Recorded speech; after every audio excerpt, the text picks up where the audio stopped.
2024 का चुनाव आ रहा है, मोदी जी की छवि को खराब करने के लिए तो ये नहीं किया जा रहा। देखिए मोदी जी की छवि बनी कब थी, क्योंकि मोदी खालिस्तान से फंडिंग होती है आपकी। देखो खालिस्तान तो किसान इतना गरीब है जिसके पास ट्रैक्टर है, इतनी ट्रॉलियां हैं। तो 13 महीने चला था आंदोलन, उससे किस तरीके से अलग है? आंदोलनरत किसान है वो लोकतंत्र का अवहेलना कर रहे हैं, वो उस तरीके से नहीं धरना प्रदर्शन कर रहे हैं जिस तरह से लोकतांत्रिक व्यवस्था में होनी चाहिए। ये लोकतंत्र है। टुन्नी और ये टिकैत, ये जो बड़े नेताओं के चेहरे हैं, ये तो इस आंदोलन में दूर दूर तक नजर नहीं आ रहे। सर, जो तमाम प्रश्न मीडिया की तरफ से उठाए जा रहे हैं और जनता के मन में भी है कि क्या किसान इतना गरीब है जिसके पास ट्रैक्टर है, इतनी ट्रॉलियां हैं, इतना खाने पीने का सामान लेके वो चले हुए हैं, तो क्या किसान वास्तव में गरीब है? ये लड़ाई किसान की नहीं है, ये खपतकार की लड़ाई है। जो मोदी जी नीतियां ले आ रहे हैं ना विश्व व्यापार संस्था की, वो नीतियां जब आएगी, अब तो 20 रुपये दूध ला रहे हैं बाहर से, 20 रुपये लीटर मिलेगा। जब हमारे घर से पशु वो चले गए, भैंस गाय बेच दी, तब वही दूध आपको 200 रुपये लीटर मिलेगा। हमारी जितनी देर MSP चलती है, 22 रुपये पर केजी कणक खरीदी है, आपको 25-30 रुपये पर केजी आटा मिल जाता है। जब हमारे घर में गेहूँ ना हुआ, बाहर से लाया और हमने खेती छोड़ दी, अडानी अंबानी की खेती होगी, तब 150 रुपये किलो आटा मिलेगा। खपतकार की लड़ाई है, ये किसान की लड़ाई नहीं है, मजदूर की लड़ाई नहीं है। थोड़ा समझना चाहिए, क्योंकि पूरे देश को 2 टाइम की रोटी खाने के लिए विकास समझ के जिए, ऐसे इसलिए मजबूर कर रहे हैं। पूरा देश अडानी अंबानी के चंगुल में जा रहा है। 2024 का चुनाव आ रहा है, मोदी जी की छवि को खराब करने के लिए तो ये नहीं किया जा रहा। देखिए मोदी जी की छवि बनी कब थी, क्योंकि मोदी जी ने जो भी किया है भाईचारों को लड़ाकर किया है। छवि वाले लोग ऐसा नहीं करते। राम जी को द्वारों में बंद करके नहीं रखा जा सकता। राम जी कण कण में बसे हुए हैं। राम वह गुरु अल्लाह गॉड किसी की मिल्कियत नहीं है, ये सभी लोगों के है। जी, आरोप तो ये भी लगाया जाता है कि खालिस्तान से फंडिंग होती है आपकी।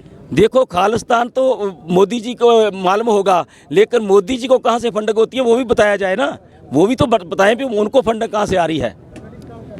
ये जो किसानों का आंदोलन है, वो जो 13 महीने चला था आंदोलन, उससे किस तरीके से अलग है?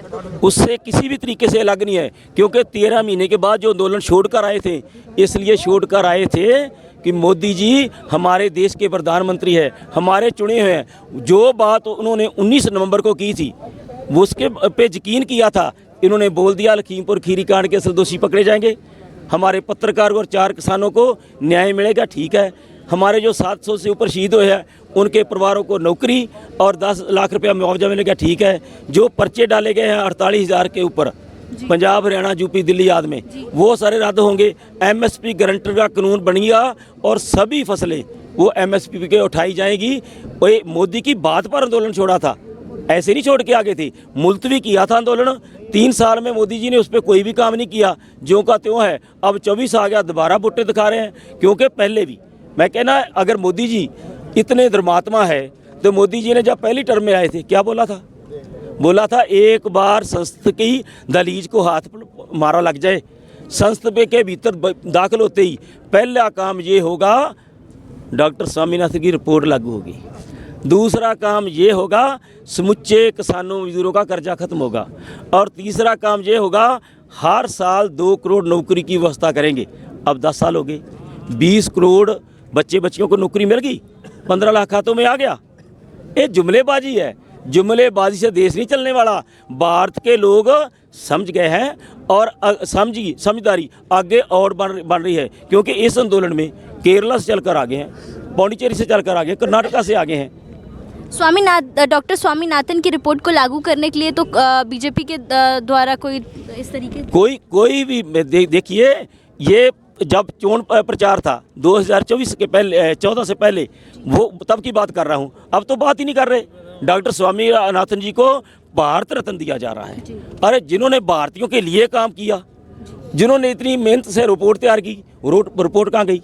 रिपोर्ट को लागू करें तब उनका मान सम्मान होगा। जी, जनता को ये भी बताने की कोशिश की जा रही है कि जो आंदोलनरत किसान है वो लोकतंत्र का अवहेलना कर रहे हैं, वो उस तरीके से नहीं धरना प्रदर्शन कर रहे हैं जिस तरह से लोकतांत्रिक व्यवस्था में होनी चाहिए। ये लोकतंत्र है। कितने कितने बड़े बैरिकेड लगाए हैं, कितनी कितनी किले ठोकी है, और एक्सपायर बमबारी की जा रही है थ्रू गैस स्मोक बंक। कितने लोग घायल हुए हैं सर? 200 के करीब घायल हो गए हैं। एक आज उसी स्मोक चढ़ने से वो मतलब धुएं से उनकी मौत हो गई है, वो शहीद हो गए हैं ज्ञान सिंह जी। अंतिम प्रश्न पूछते हुए सर आपसे ये जानना चाहूँगी कि चढ़ुन्नी और ये टिकैत ये जो बड़े नेताओं के चेहरे हैं ये तो इस आंदोलन में दूर दूर तक नज़र नहीं आ रहे, कोई क्यों? बात नहीं, सभी साथ हैं, एक दिन सभी को आना पड़ेगा। तो आप ये दावा कर रहे हैं कि सब साथ हैं? सब साथ हैं, सब साथ है, पूरा भारत 140 करोड़ भारतीय साथ हैं।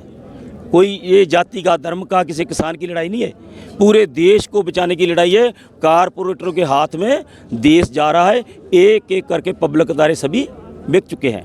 अंततः किसानों से कोई अपील अगर आपका हो तो हमारे चैनल के माध्यम से ज़रूर। मैं यही अपील करूं कि अफवाहों पे ध्यान न दिया जाए, आपसी प्यार भावना बनाकर रखें, आखिरकार ये देश जो है जीतेगा।